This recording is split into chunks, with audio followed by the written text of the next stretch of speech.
Hello বন্ধুরা, তোমরা সবাই কেমন আছো? আশা করি সকলেই খুব ভালো আছো আর আমিও ভীষণ ভালো আছি। তোমাদের আরেকবার পূজাস কিচেনে সকলকে স্বাগত। আজকে আরেকটি নতুন রেসিপি নিয়ে চলে এসেছি বন্ধুরা। সেটি হলো একটি পোলাওয়ের রেসিপি তোমাদের সাথে শেয়ার করব। এটি হলো ঝাল পোলাও।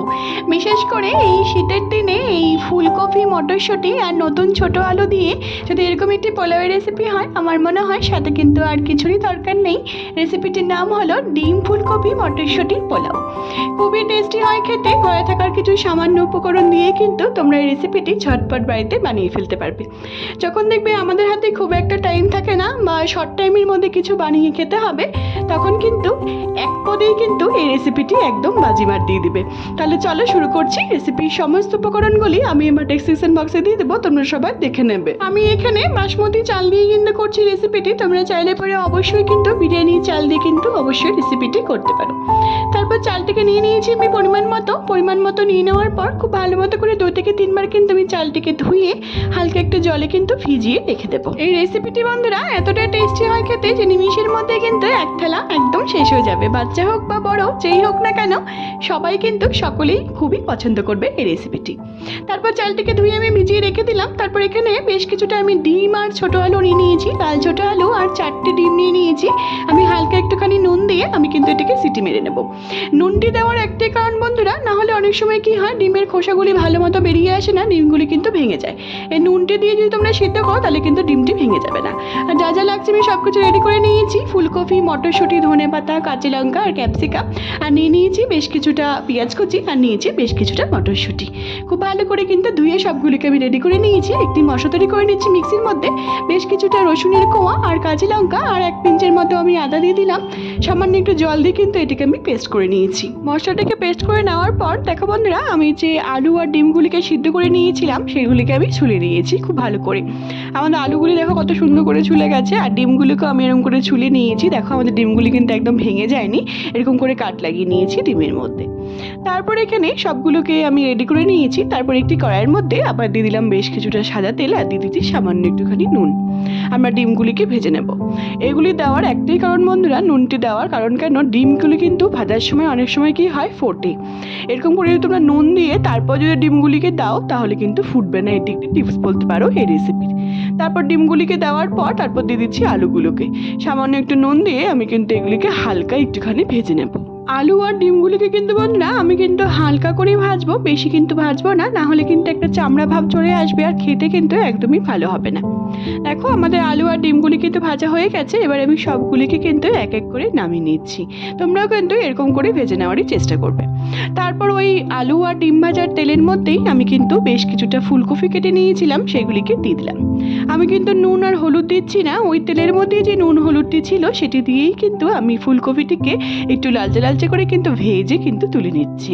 আর কিন্তু আমি নুন বা তেল বা হলুদ কিছুই কিন্তু ব্যবহার করছি না এই ফুলকপির মধ্যে। আমাদের ফুলকপিগুলো কিন্তু বন্ধুরা একদম ভাজা হয়ে গেছে। দেখো আমি একটু লালচে লালচে করে কিন্তু সবগুলো ফুলকপিকে কিন্তু ভেজে কিন্তু আমি তুলে নিয়েছি। তোমরা বিশ্বাস করো বন্ধুরা, রেসিপিটি এতটা টেস্টি হয় খেতে, নিমিষের মধ্যে কিন্তু ছোট হোক বা বড়, এক থালা কিন্তু নিমিষের মধ্যেই শেষ করে দেবে। তারপর ওটি নামিয়ে নেওয়ার পর আবার একটুখানি তেল দিয়ে দিচ্ছি আমি। তারপর দিচ্ছি শাহি জিরে বা গোটা জিরে, আর দিচ্ছি 2টো তেজপাতা, আর দেবো বেশ কিছুটা পেঁয়াজ। আমি যে পেঁয়াজটি কেটে রেখে দিয়েছিলাম সেটি। পেঁয়াজটি দেওয়ার আগে আমরা যে জিরা আর তেজপাতাটিকে যে দিয়েছি, তখন দেবো সুন্দর একটা মিষ্টি গন্ধ বেরিয়েছে, তারপরে কিন্তু পেঁয়াজটিকে আমি দিয়েছি। দিয়ে দেওয়ার পর হালকা একটু নাড়াচাড়া করে নেওয়ার পর বন্ধুরা, তারপর যে আমরা কাঁচা লঙ্কা, আদা, রসুনটি যে পেস্ট করে রেখে দিয়েছিলাম সেটিকে দিয়ে দিলাম। দিয়ে দেওয়ার পর খুব ভালো মতো করে নাড়াচাড়া করে কাঁচা গন্ধ যাওয়া অবধি কিন্তু আমি নেড়ে নিয়েছি। তারপর দিচ্ছি 1টা বা 1.5টার মতো দিয়ে দিচ্ছি এখানে টমেটো কুচি। আমি কিন্তু লম্বা লম্বা করে কেটেছি, তোমরা তোমাদের ইচ্ছে মতো অবশ্যই কেটে নিতে পারো। টমেটোটিকে দিয়ে বন্ধুরা খুব ভালো করে কিন্তু নাড়াচাড়া করে আমি কিন্তু ভাজা ভাজা করে নিয়েছি। তারপর একটি পাত্রের মধ্যে আমি সব রকম গুঁড়ো মশলা 1 টেবিল চামচ করে নিয়ে নিয়েছি। সামান্য একটু জল দিয়ে কিন্তু এটাকে গুলিয়ে নিয়েছিলাম। তারপর সেটিকে দিয়ে দিলাম। দিয়ে দেওয়ার পর খুব ভালো মতো করে নাড়াচাড়া করে আমি কিন্তু এটাকে রান্না করে নেব। এখনই কিন্তু আমি স্বাদ মতো বা পরিমাণ মতো নুন কিন্তু অ্যাড করে দিলাম। আমি এখানে ধনে গুঁড়ো, জিরে গুঁড়ো, কাশ্মীরি লঙ্কার গুঁড়ো, গরম মশলা গুঁড়ো, হলুদ গুঁড়ো সবকিছু কিন্তু নিয়ে নিয়েছিলাম। তারপর দিয়ে দিলাম স্বাদটিকে ব্যালেন্স করার জন্য সামান্য একটুখানি চিনি। চিনিটিকে দিয়ে দেওয়ার পর খুব ভালো মতো করে নাড়াচাড়া করে তেল ছেড়ে আসা অবধি কিন্তু কষিয়ে নিচ্ছি। তারপর এখানে দিচ্ছি একটার মতো আমি ক্যাপসিকাম কেটে রেখে দিয়েছিলাম, সেটিকে দিয়ে দিলাম। দিয়ে দেওয়ার পর খুব ভালো মতো করে নাড়াচাড়া করে আমি কিন্তু ঢেকে এটিকে সিদ্ধ হতে দেবো। তোমরা বিশ্বাস করে বন্ধুরা, এই রেসিপিটি খুবই টেস্টি হয় খেতে, না খেলে কিন্তু কেউ বিশ্বাসই করবে না। অবশ্যই একবার ট্রাই করা তোমাদের সকলকে আমার অনুরোধ রইল এই রেসিপিটিকে। তারপর এখানে যে ফুলকপিগুলিকে কেটে রেখে দিয়েছিলাম সেগুলিকে দিয়ে দিলাম। দিয়ে দেওয়ার পর খুব ভালো মতো করে নাড়াচাড়া করে আমি কিন্তু এটিকে রান্না করে নেবো। তেল ছেড়ে আসা অবধি অবশ্যই কিন্তু এই মশলাটিকে কষিয়ে নিতে হবে। খুব ভালো মতো করে বন্ধুরা ফুলকপিটিকে দিয়ে নাড়াচাড়া করে নেওয়ার পর দেখো আমাদের মশলাটি কত সুন্দর করে তেলটি রিলিজ করে গেছে, কত সুন্দর করে তেলটি ছেড়ে গেছে। তার মধ্যে মশলাটি কিন্তু খুব সুন্দর করে কুক হয়ে গেছে। তারপর এখানে যে আমি চালটিকে ধুয়ে রেখে দিয়েছিলাম, আমি এখানে বাসমতি চালে ব্যবহার করেছি। আমি প্রথমেই বলেছি আমি এখানে পরিমাণ মতো বাসমতি চাল নিয়ে নিয়েছি। নিয়ে নেওয়ার পর খুব ভালো মতো করে ধুয়ে কিন্তু রেখে দিয়েছিলাম জলে ভিজিয়ে, তারপর সেটিকে দিয়ে দিলাম। দিয়ে দেওয়ার পর খুব ভালো মতো করে সবগুলো মশলার সাথে আমি কিন্তু চালটিকে খুব ভালো করে কিন্তু নাড়াচাড়া করে বেশ কিছুক্ষণ ধরে 3 থেকে 4 মিনিট কিন্তু এরকম করে নাড়াচাড়া করে কিন্তু ভাজা ভাজা করে নেব। এরকম করে তোমরা একবার রান্না করে দেখো বন্ধুরা, অন্য কোনো কিছুরই দরকার হবে না, ডাল তরকারি সবজি কিছুই দরকার হবে না, এক পদেই কিন্তু একদম বাজিমার দিয়ে দিবে এই রেসিপিটি। তারপর বেশ কিছুক্ষণ ধরে নাড়াচাড়া করে নেওয়ার পর আমি দিয়ে দিলাম এখানে বেশ কিছুটা পরিমাণ মতো জলটি দিয়ে খুব ভালো মতো করে নাড়াচাড়া করে আমি কিন্তু এটিকে ঢেকে 2 থেকে 3 সেকেন্ডের জন্য আমি কিন্তু এটিকে রান্না করে নেব। কিছুক্ষণ ঢেকে রান্না করে নেওয়ার পর বন্ধুরা দিয়ে দিচ্ছি এখানে বেশ কিছুটা মটরশুঁটি বা কড়াইশুঁটি, যেটাই বলো না কেন, দিয়ে দিলাম। দিয়ে দেওয়ার পর খুব ভালো মতো করে নাড়াচাড়া করে আবার কিন্তু আমি এটিকে ঢেকে রান্না করে নেব। আর দিচ্ছি এখানে 4-5টার মতো কাঁচা লঙ্কা। কাঁচা লঙ্কাটি একদমই অপশনাল, তোমরা চাইলে পরে অবশ্যই এটিকে স্কিপ করতে পারো। তারপর ঢেকে আমি আবার 2 থেকে 3 মিনিটের জন্য কিন্তু রান্না করে নিয়েছি। দেখো আমাদের এই মটরশুঁটি ফুলকপির পোলাও কিন্তু একদম তৈরি হয়ে এসছে। গরম গরম খেতে এতটাই ভালো লাগে যে নিমিষের মধ্যেই কিন্তু এক থালা শেষ হয়ে যাবে। তারপর দিয়ে দিচ্ছি বেশ কিছুটা যে আমি আলু আগের থেকে ভেজে রেখে দিয়েছিলাম সেগুলিকে দিয়ে দিলাম। ডিমটি একটুখানি পরে অ্যাড করব। আলুটিকে দিয়ে দেওয়ার পর খুব ভালো মতো করে নাড়াচাড়া করে আমি কিন্তু এবার ডিমটিকে অ্যাড করে দিচ্ছি। তোমরা অবশ্যই ডিমটির পরিমাণ বাড়িয়ে বা কমিয়ে কিন্তু অবশ্যই নিতে পারো। ডিমগুলিকে দিয়ে দেওয়ার পর বন্ধুরা এখন কিন্তু আমরা নাড়াচাড়া করব না, আমি একটুখানি ঢেকে এটিকে রান্না হতে দেব। তারপর মিনিট 2 ধরে 5 থেকে 4 মিনিট আমি এটিকে রান্না করে নিয়েছি। তারপর এটিকে উঠিয়ে আমি কিন্তু আলতো হাতে কিন্তু নাড়াচাড়া করে নেব, যাতে আমাদের ডিমগুলি কিন্তু ভেঙে না যায়। খুব ভালো করে আমি নাড়াচাড়া করে নেব। দেখো আমাদের চালগুলি কিন্তু কত সুন্দর করে সিদ্ধ হয়ে গেছে, আমি একটু ভেঙে তোমাদেরকে দেখিয়ে দিলাম। তারপর দিয়ে দিচ্ছি, যেহেতু এখানে আমাদের এইটি পোলাও, তার জন্য দিয়ে দিচ্ছি আমি বেশ কিছুটা ফ্রেশ ধনেপাতা কুচি। ধনেপাতা কুচিটা দিয়ে দেওয়ার পর আলতো হাতে কিন্তু হালকা করে আমি একটুখানি নাড়াচাড়া করে নিয়েছি এটিকে।